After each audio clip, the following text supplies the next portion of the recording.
Along with meteorologist Kelly Cass here to get you ready for what's ahead in your day. That's right. From coast to coast, the Weather Channel has you covered. We've seen some impressive clouds, some storm structure out there. And yes, definitely has something getting everybody indoors, I hope, anyway. Yeah, this is over Virginia. There was a couple of spots that just got hit time and time again this weekend. This was one of them. I mean, this cloud is rotating. You can also you can see the inflow, the updraft coming into it. And then people mistake the rain shaft sometimes for, oh no, is that a tornado coming down? But actually, it takes more of a spin in the overall cloud structure to see that. Right, exactly. But we certainly had some heavy rain. We had a lot of flooding too. We did, and it was deadly, unfortunately. We're going to talk more about what happened over the weekend. But first, and there's a lot of street flooding, a lot of folks that needed rescuing and help getting out of floodwaters, their cars getting stuck. We have flash flood watches in place today, or flood watches, I guess.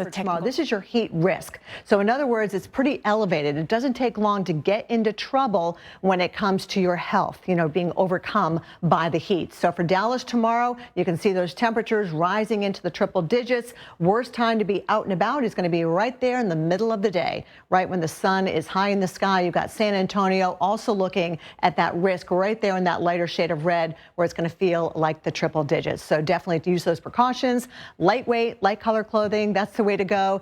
Stay hydrated, Jen. You know the deal. I mean, these summer thunderstorms and the heat really go hand in hand with this time of the year. One expected. Leads to the other so often. One spot you don't really think about heat is Alaska, but for the first time ever, the National Weather Service in Fairbanks issued a heat advisory for the region on Sunday. Now, it's a technicality. I was going to say, it's about the criteria. Right.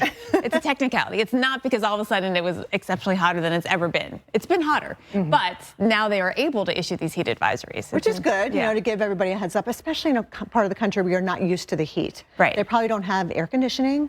Maybe a couple window units, that's about it. And we've also got the fire danger increasing in that region. Well, and another challenge with when it gets hot here is that, yes, you can open your windows, but what if there's a lot of smoke? And they've had a lot of smoky summers, and this could be another one. So that's always a concern. You can't open your windows if there's too much smoke. There are a couple of thunderstorms out there, Jen. I see some lightning, some heavy rain out there, but I mean, it's definitely unusual to see it this warm in Alaska. There's a flood watch for snow melt. I mean, everything's happening here. Rainfall across the eastern half of the country. I mean, it's been tremendous. This is for June, and we're only halfway through. Oh, gosh, you're right. We have the other half to get through, and it's been soaked here across the south, the Ohio Valley, portions of the Northeast. The good news is we got rid of the drought, the deficits in many cases, but, this is just too much for the ground to handle. It's interesting to me, even in Florida, we still have drought there, despite the fact that we have had rain in the Atlanta area.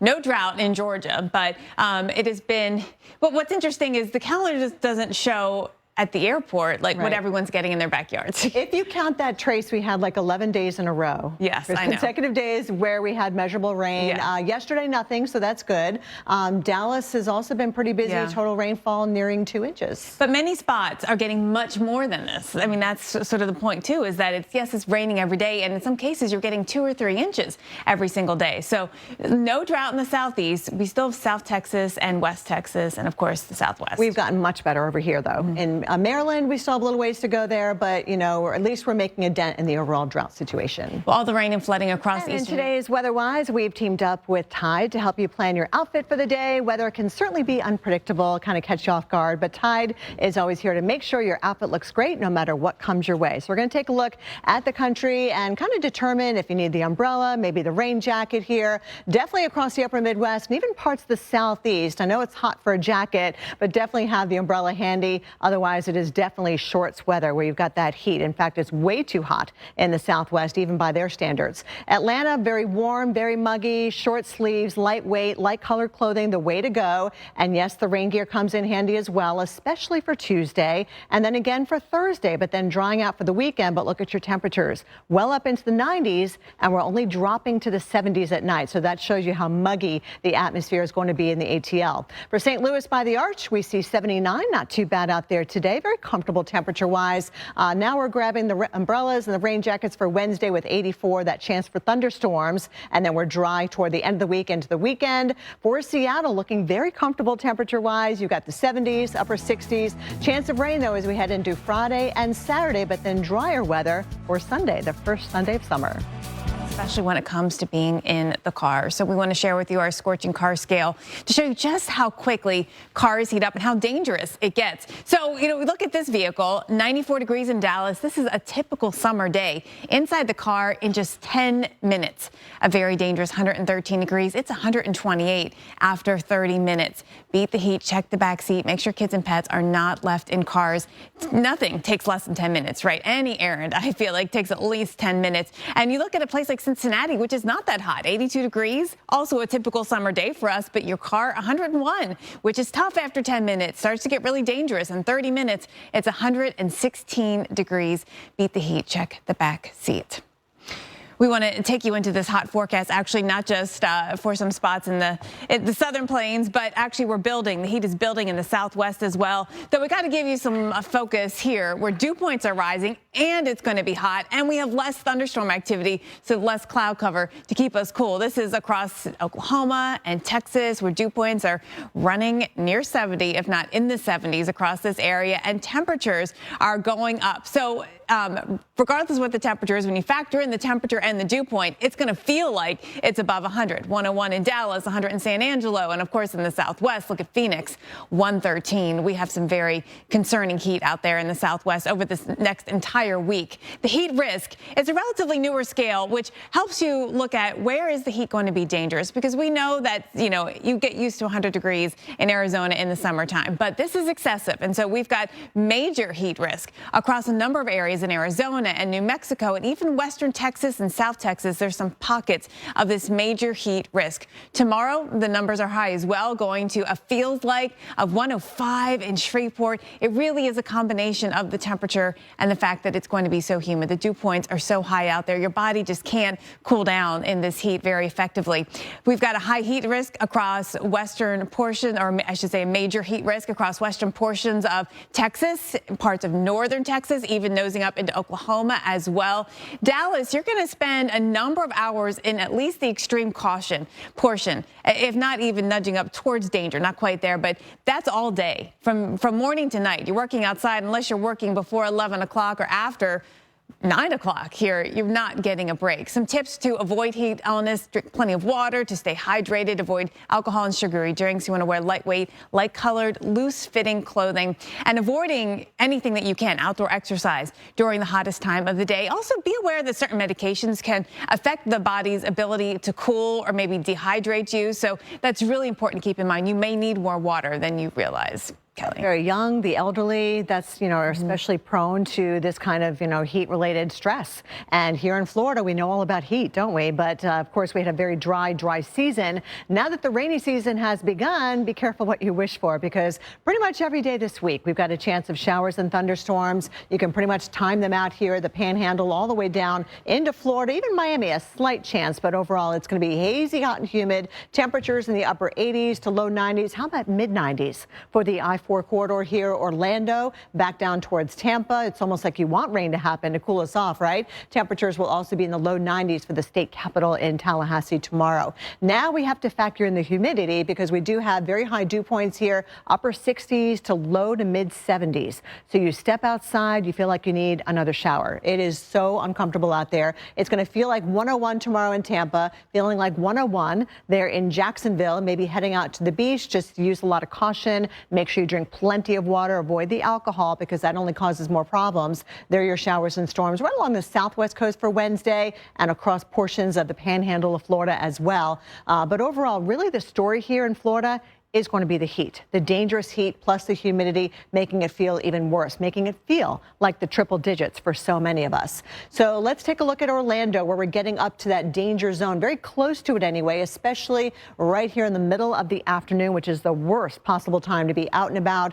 If you do work outside, landscapers, roofers, construction workers, make sure you take frequent breaks, get into the air conditioning, and stay hydrated. Thursday features more showers and storms top to bottom here in Florida. We see more activity as we close out the week and enter in astronomical summer, of course, by Friday evening. Jen? Well, 90.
We've got a similar area just a little further south that we're looking at, and similar in shape as well. This also looks like the heart, doesn't it? I can't do this with the clicker in my hand, but we've got the risk of thunderstorms, which may be severe, damaging winds, hail. There is an isolated tornado risk, and we're going to keep an eye now on Kansas. So everything just shifting a little further south compared to where it is today. That's also where we might see the large hail, 2-inch in size or greater. So talking golf ball size hail or greater, and there is a tornado risk with a 3 on the Torcon, and that includes Wichita, Emporia, a 2 surrounding it, extending up into parts of Iowa.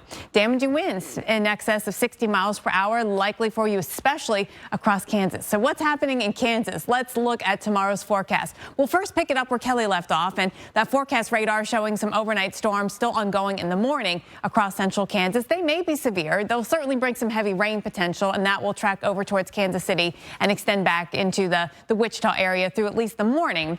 And then we'll see how far that makes it into Missouri. But then watching for the next round of thunderstorms to get going.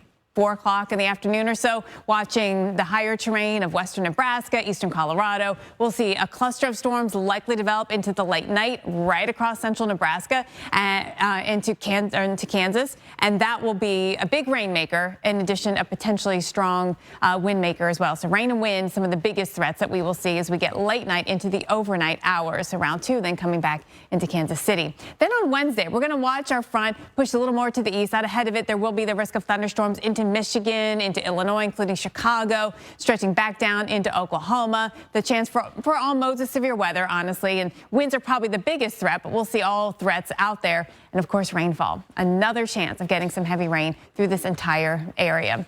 Now, Kelly, the thing is, the rain and the clouds have helped us escape some of the heat. If you don't have it, it's hot. Yeah, exactly. I mean, we definitely want a shower to help cool us off, but then you've got the humidity, makes it feel worse, right? Well, the first official day of summer is going to be this Friday, but it's already been feeling like summer in so many areas, from the Four Corners through the Southern Plains down to the Gulf Coast. Temperatures will stay toasty for any outdoor activities going on this week, whether you're hitting the links in Ruidoso, New Mexico, maybe catching a ball game in Starkville, Mississippi, or just getting around town. In the Big D, you've got the AC cranking in the car, in your home. You know, it's just going to be really, really tough to take, because even at night, we're not really getting much of a cool break after the sun goes down. So this time of year, heat, it can be deadly. So, we talked about the scorching car scale earlier in the show. Always check the back seat before you lock up the car. The heat is brutal. It's a dry heat, but it's still triple digits across the Southwest. That's where you have the lower dew points. But when you have dew points that are in the 60s and 70s, that is a tropical atmosphere. You feel that humidity, and your body just can't cool down as efficiently because you're surrounded by all that moisture. So for today, your heat index going close to 100 in San Angelo, over 100 in Dallas, right on down to San Antonio, where you're cleaning up from all the flood damage. So again, tomorrow we still see the triple digits on the heat index from Oklahoma City down to Dallas, now spreading over into the parishes of Louisiana, where it's going to feel like 105 at the hottest point of the day, usually in the middle of the afternoon. Now, your heat risk is going to be in that major category. Wherever you see red on this map, even orange, you need to take those extra precautions. Those of you who work outdoors, construction workers, roofers, even just trying to work on the lawn or garden, just know that that heat index is going to be brutal for Dallas all day long. Even in the morning hours, it's already going to be feeling like the low to mid 90s. San Antonio also in that extreme caution zone with those heat index, that heat index all the way up to 100 and something degrees. So that is just something that goes hand in hand with summer, Jen. And even with the showers and thunderstorms, we do expect it. What we're not expecting, though, is to hear about heat in Alaska.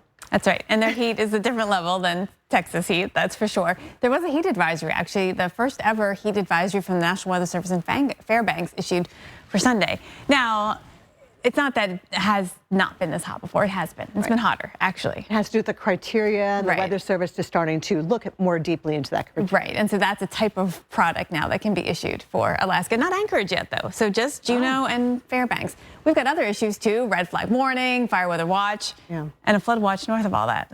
So yeah, we've got melting snow there. And then, of course, we've got the showers that are moving over where we have fire danger, but we also see lightning. So hopefully no fires starting with that lightning. Yeah.